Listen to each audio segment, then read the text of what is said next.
ѓубре, ти ќе ми кажеш. Па намерно ќе прелјам овдека.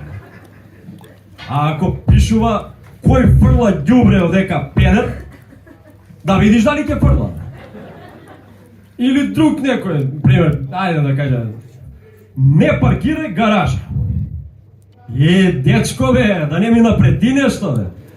Па ако е гаража, намерно ќе паркирам таму бе, што е проблем? Али ако пишува другачија, да кажеме, не паркирај гаража, фрлам вашка магија до 600 колено. Да видиш дали ќе паркира, мајко. И на газдава овој ќе му е страв да си ја стави колата таму, да не му се врати магијата. Од кај знае таму магија за регистрации и чуда врагови и зелени картони? Нема шанс. Или замисли скроз друга ситуација нека, не за закони, за друго нешто, пример за серии, за филмови, да зборим. Замисли некои светски серии и филмови да видат снимани во Македонија како ќе изгледа тоа. Например, Friends, пријатели. Тоа е типично серија за македонски услови направени. 6 пријатели селат, ништо не работат, само се шират од 2 огромни стана, пијат кафе од тој кафич. Веројатно се ранковно вработени. Се шират само и ништо. Од нив двајца сигурно се по охридски договор таму. Они ако сака да помогнат нешто за струја ќе дадат таму за станот, ако не лупа див приклучок се дели таму и готово. А овие четворица од Friends што останува, они ќе се поделат по партии. И никој со никој нема да збори, знаеш. И серија ќе биде како нем филм. Нем филм, али у темница. Затоа што ќе се расипе таму сијалицата и никој нема да сака да стане да ја поправи. И на крај ќе видат, не видат, нема што да прават. Ќе земат, ќе продадат стан у Германија, ајд. И пиено платено се завршува тука една сезона, крај. Нема продолжеток. Такви би биле Friends, да кажеме. А еве друга некоја серија, например, Prison Break. Таа не би имала ни сезона, таа ќе има само една епизода. Да? Вада членска од ДУИ не се го затворише.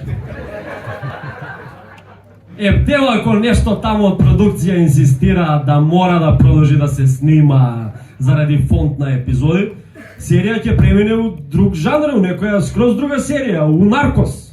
Например, Пабло Ескобар и компанија. И ќе се снима у Зајац, Кичевска.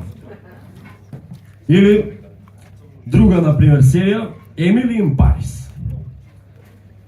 Може некој ја гледал, може некој не, али за тие што не знаат, тоа е една девојка која што иде од Чикаго, некоја америчка вукојевина таму, иде у Париз за да го оствари својот сон.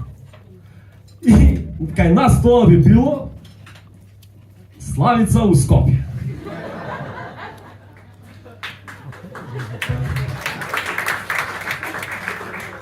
Пошто сите доаѓаат нели у Скопје да го остварат својот сон.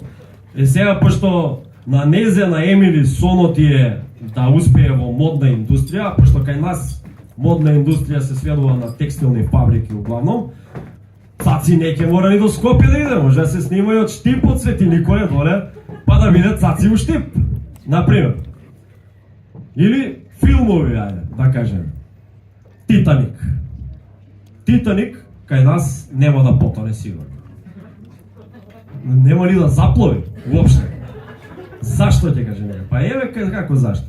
Се распишува тендер да се прави Титаник. И сега само што се пушта тендерот, го добива некоја фирма, се менува власта, го поништува тендерот, ништо. Сега нова фирма добива, фирма од земјоделие некоја таму, формирана вчера на куќна адреса на детска градинка без ниеден работен, го добива тендерот, се поништува, се менува власта, ништо. Нова власт сега добива нов тендер, почнува до пола е више направен Титаник, пак се менува власта, ништо. Сега нова власт дава на фирма од фармација. Го прави она до крај. Сега не може да се договорат кој да биде капетан да иде, кој да биде заменик капетан, кој ранковно да го води од дома бродот.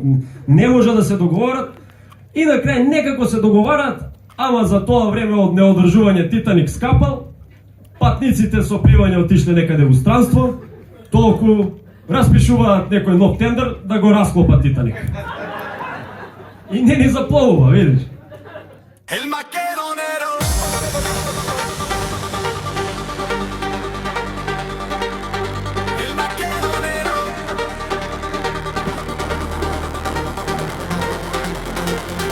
El macchiato nero